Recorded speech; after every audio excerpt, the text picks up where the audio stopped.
Good morning, park managers, and welcome back to Archipelago Islands on Jurassic World Evolution 2. Today, we're going to be making two little things. Right now, this is the smallest thing I am making. It's a little tiny island, and I do love when I'm making archipelagos just to have one island where it is a compy island. So, right now, we're just going to make it quite bare bones in the center so we can actually see our compies.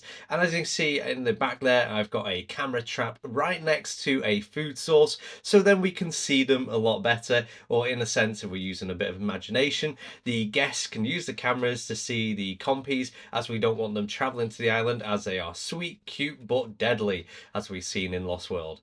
Anyways, this is the main part of the build. I want to make a lagoon for plesiosaurs mainly. I don't do that many lagoons in these part builds because obviously they take up tons of space with how big they are. And I mean, yes, you can make small ones, but it kind of looks a bit silly, especially when you have such large marine reptiles and also fish in the game. So I'm going to be making this sort of like a medium size. I want a decent like pod of plesiosaurs. I'm using the word pod, not plod, because I've never researched what the word is for a group of plesiosaurs. I'm kind of just sort of guessing that is pod. I can't imagine them being called like a school or a shoal, because that's more things for like fish terminology in the sense.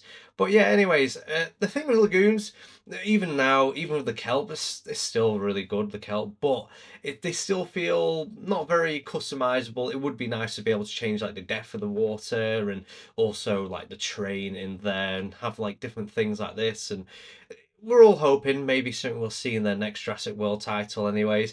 But nevertheless, I still love my marine reptiles. And the thing I find with lagoons, if you decorate around them, it sort of adds to like a better feel and look to them.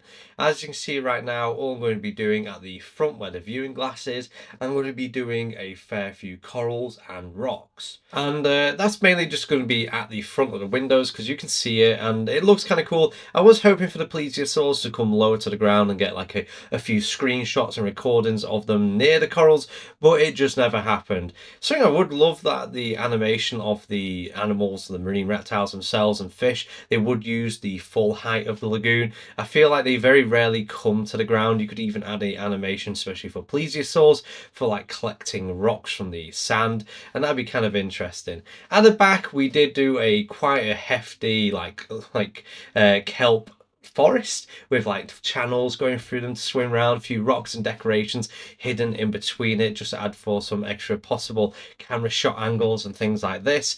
As you can see right now, I'm adding Atombrasaurus, and I thought, you know what, I want some juvenile Atombrasaurus, aka Plesiosaurus here, and it works out quite well. At close, you can sort of tell the difference. Obviously, like the face of Plesiosaur looks more snake-like in the game, whereas Atombrasaurus has like teeth sticking out everywhere. But from a distance, it's a lot harder to tell that they are different creatures. It actually could pass off as being a juvenile Atombrasaurus, which is a kind of look I was going for, and I really did enjoy it because sometimes they'd all group up together, Plesiosaurus and Atombrasaurus, so it did really look like the juveniles were swimming with the rest of the Atombrasaurus pod, and it just made for some interesting, really fun watching basically.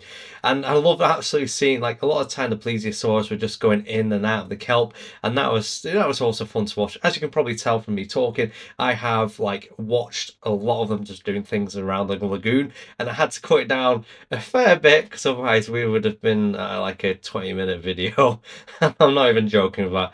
I love watching marine reptiles. It's like the dancing in the water and the way they snake around. This is the only low ground shot. As you can see, the plesiosaur in the background swimming around, and then we've got this sunken boat. But anyways, I hope you've enjoyed this and it's given you some inspiration. And thank you for watching. Until next time, I'll see you later.